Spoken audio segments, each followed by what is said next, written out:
Good morning children.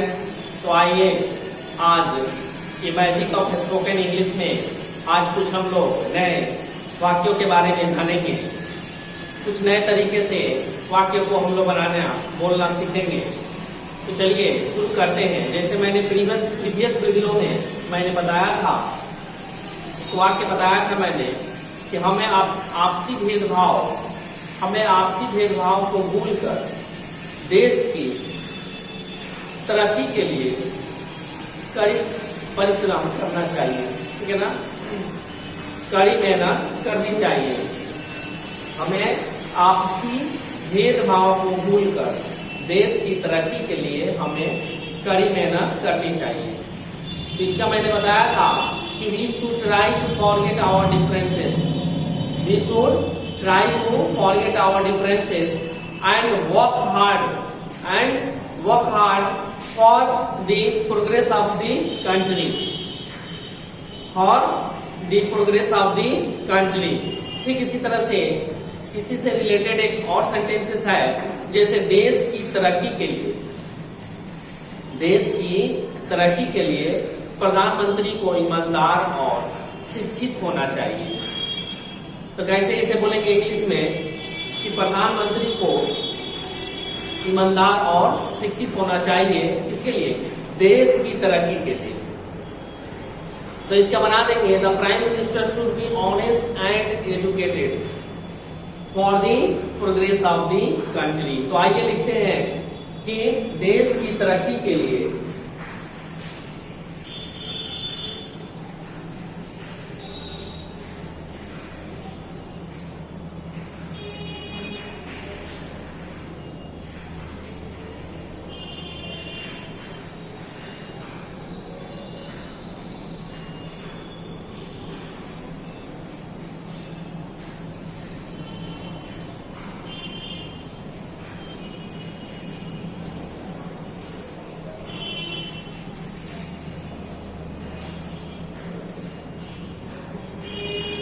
ईमानदार और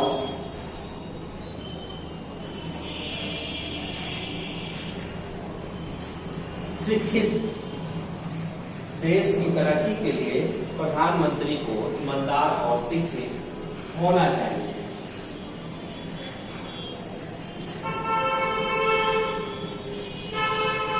okay, तो इसे कैसे बनाएंगे? The prime minister should be honest and educated. लिख लेते हैं दी prime minister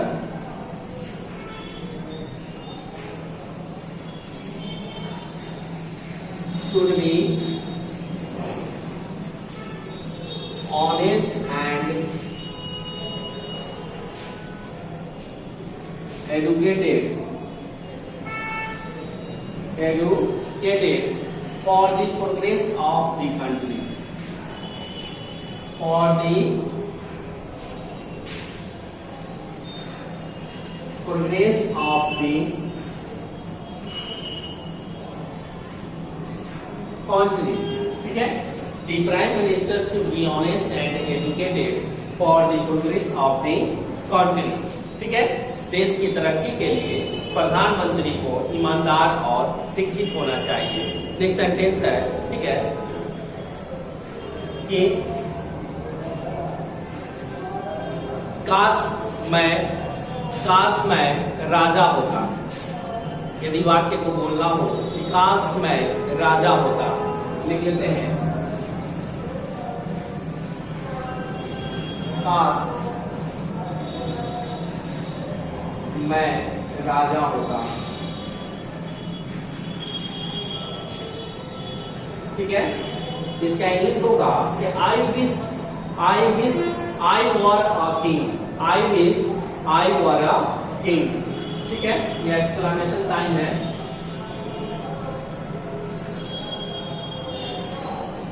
I wish I were a king. काश मैं राजा होता। ठीक है ना, काश मैं भारत का प्रधानमंत्री होता। काश मैं भारत का प्रधानमंत्री होता। तो लिखेंगे कास्ट में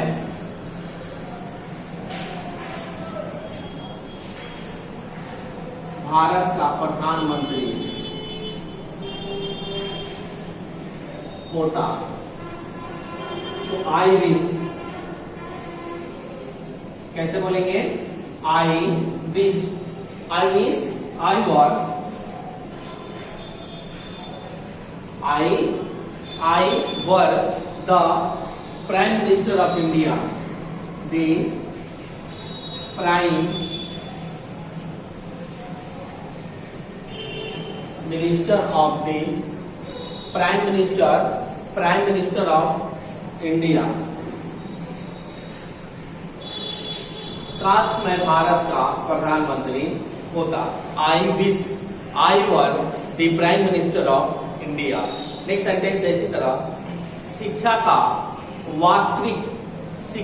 वास्तविक उद्देश्य चरित्र निर्माण है।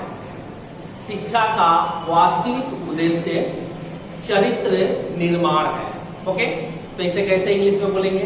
The real aim of education, the real aim of education is the formation of character, is the formation of character. तो आइए लिख लेते हैं कि शिक्षा का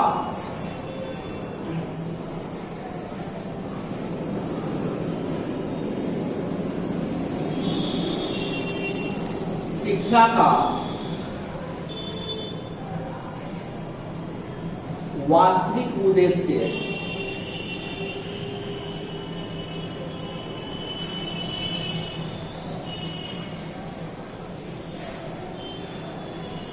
चरित्र निर्माण है। सही बात भी है कि शिक्षा जो होता है वो उसी लिए हम लोग लेते हैं जिससे हम लोगों का चरित्र का निर्माण हो सके, ठीक है ना? उसी को सही शिक्षा कहा जाता है। तो शिक्षा का वास्तविक जो उद्देश्य होता है वह चरित्र निर्माण होता है, ठीक है? वह निर्माण है। तो इसका इंग्लिश बोलेंगे कि the real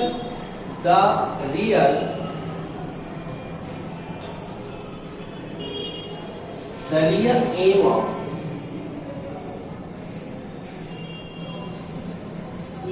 education, the real aim of education is the formation of, is the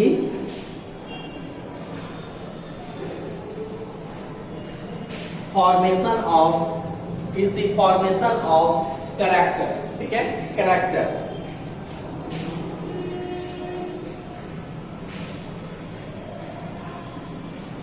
clear हो रहा है?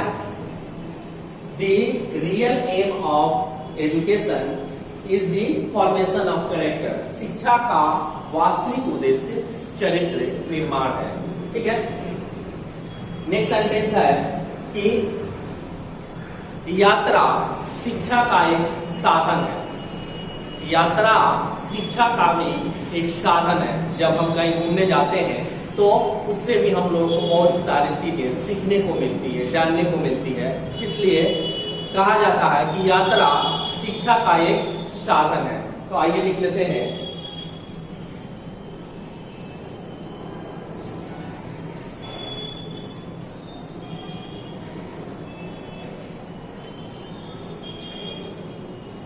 यात्रा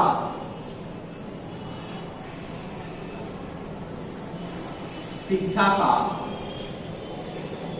एक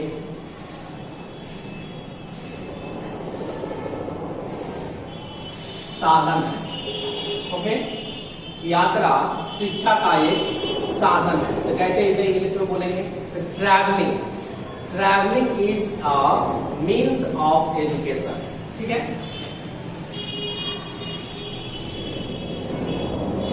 travelling is a means of education, ठीक है? यात्रा शिक्षा का एक साधन है। ट्रैवलिंग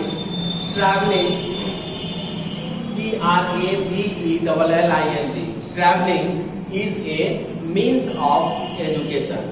यात्रा शिक्षा का एक साधन है।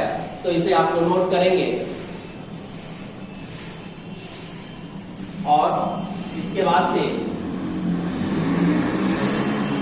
फिर ये जो सेंटेंसेस है इसे आप डेली यूज में इस्तेमाल करेंगे। निरंतर इसे जो है अपने इन्वायरमेंट में जरूर बोलने का प्रयास करेंगे। इसमें कुछ वक्त दीजिए, समय इसमें थोड़ा सा दीजिए, आपको इंग्लिश बोलना जरूर आ जाएगा।